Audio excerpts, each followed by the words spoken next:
Hello everyone. तो आज हम डिस्कस करेंगे क्लास 12 की poem my mother at 66 by Kamala Das.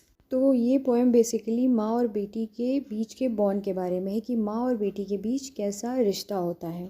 तो पोएट ने इस पोएम के थ्रू अपने अंदर जो डर है अपने माँ से बिछड़ने का उसको एक्सप्रेस किया है। तो फियर ऑफ सेपरेशन पे बेस्ड इस पोएम को अब हम डिस्कस करेंगे जिससे हर ह्यूमन रिलेट कर सकता है। Driving from my parents' home to Cochin last Friday morning, I saw my mother beside me. तो पोएट यहाँ पे बताती हैं कि वो अपने पेरेंट्स के घर पे गई हुई थी, अपने मम्मी पापा के घर पे गई हुई थी और वहाँ से वापस लौट रही थी कोचिन के लिए। वो फ्राइडे का दिन था और उनकी मम्मी उनको एयरपोर्ट तक छोड़ने के लिए उनके साथ गई थी और कार में उनकी बगल वाली सीट पर बैठी थी। तो वो यहाँ पे बताती हैं कि मैंने अपनी माँ के तरफ देखा, उनके चेहरे को देखा। Those open mouth, her face ashen like that of a corpse and realized with pain that she was as old as she looked. तो यहाँ पे डोज का मतलब होता है लिटिल स्लीप यानी झपकी लेना, और एशन का मतलब होता है पेल यानी कि पीला पड़ा हुआ चेहरा, बिल्कुल मुरझाया हुआ, और कॉप से मतलब है डेड बॉडी।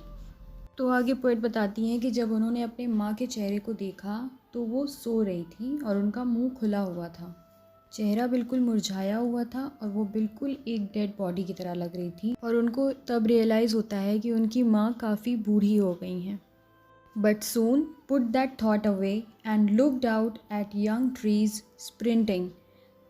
तो यहाँ पे स्प्रिंटिंग का मतलब होता है मूविंग फास्ट। तो पोएट आगे बताती हैं कि फ़ौरन उन्होंने वो जो ख्याल था उनकी माँ के बारे में कि वो बूढ़ी हो गई हैं, कमज़ोर हो गई हैं, उन्हें उसको झटका और वो फ़ौरन कार के बाहर देखने लगी।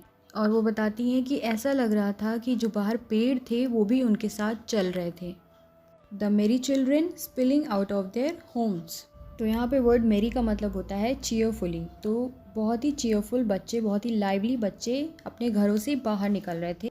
But after the airport's security check, standing a few yards away, I looked again at her, wan, pale.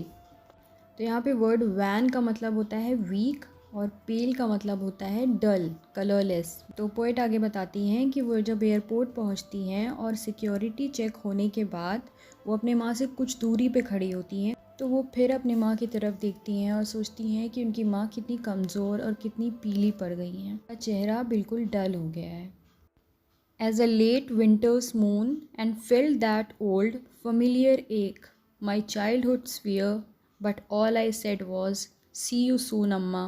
All I did was smile and smile and smile. तो पोएट अब अपने माँ के चेहरे को विंटर के मून से कंपेयर कर रही हैं, जो कि बहुत ज़्यादा शाइनी नहीं होता है। तो वो कहती हैं कि मैंने जब उनके चेहरे को देखा तो वो बहुत ही फीका हो गया था और बहुत ही कमज़ोर लग रहा था, बिल्कुल ऐसे जैसे विंटर का मून लगता है। And felt that old familiar एक माई चाइल्डहुड्स फियर।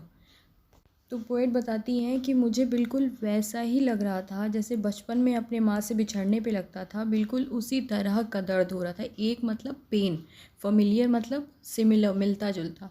तो वो बताती हैं कि वो बिल्कुल वैसी ही तकलीफ़ महसूस कर रही थी जैसी उनको बचपन में होती थी अपने माँ से बिछड़ने पे, पर वो बिल्कुल नहीं दिखाती हैं और वो कंटिन्यूसली स्माइल करती रहती हैं, करती रहती हैं और करती रहती हैं और कहती हैं कि अम्मा मैं आपसे जल्द मिलूँगी।